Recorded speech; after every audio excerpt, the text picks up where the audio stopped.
Salut à tous, c'est Yannick. Je voulais vous faire une petite vidéo que le vendredi, une fois n'est pas coutume, pour vous montrer un petit peu la découverte et la mise en application que je peux vous présenter aujourd'hui. C'est comment arriver à utiliser un bot qui est connecté à votre cloud, en l'occurrence ici Google Drive, pour aller chercher des informations à l'intérieur de vos documents. C'est souvent un sujet.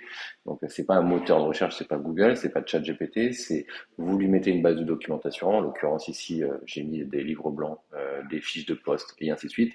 Et je vais lui demander de scanner ça et de me répondre aux questions que je vais lui poser à travers les documents.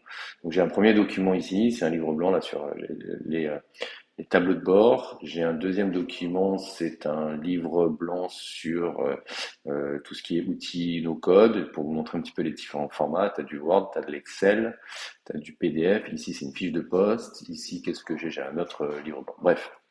Donc au préalable, j'ai connecté, hop, je vais créer un nouveau chat. J'ai créé donc ce robot, je l'ai documenté avec un répertoire, en l'occurrence Google Drive, dans lequel j'ai des fiches de poste et des livres blancs.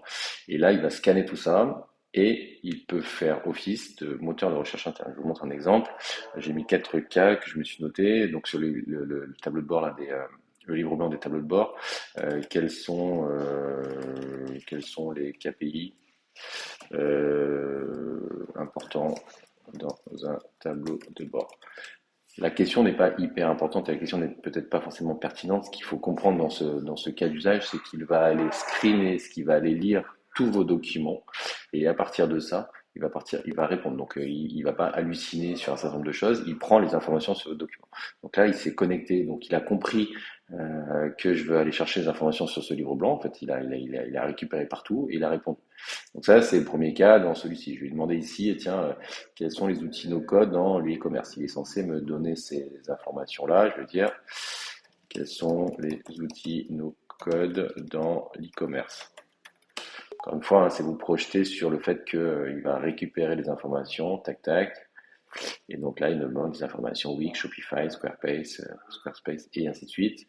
Donc plutôt cool de pouvoir retrouver. Donc imaginez-vous, hein, si vous êtes dans des secteurs où il y a beaucoup de données, je pense aux assurances, je pense aux notaires, je pense aux experts comptables, vous avez beaucoup de documentation.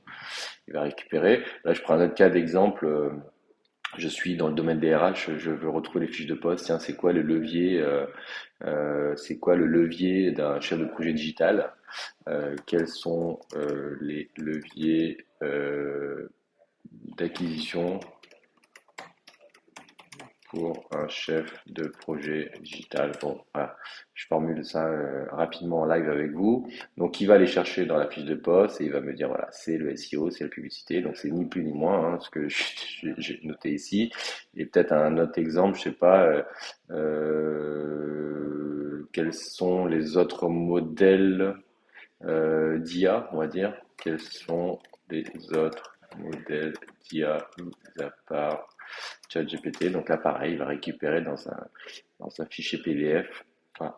Donc, ce cas-là, il est extraordinaire parce qu'il vous permet rapidement, simplement, de lui donner de la data, d'apprendre, de le faire travailler en vase clos et de pouvoir après lui poser des questions en interne. Donc là, je pense au RH, je pense au commerce, je pense au marketing, je pense dans l'onboarding des clients, je pense à l'onboarding des collaborateurs. Enfin voilà, tous les cas d'usage sur lesquels vous voulez exploiter votre propre donnée et la mettre en ligne sur un chatbot sur votre site web, bah là c'est un cas franchement, hyper top. Donc voilà, si c'est un sujet qui vous intéresse, comment exploiter votre data, comment la rendre en interne, comment la mettre à disposition en externe à travers les chatbots, n'hésitez pas, on s'en parle. Comme vous le savez, je suis Yannick et je mets de l'intelligence dans vos tâches artificielles. À bientôt.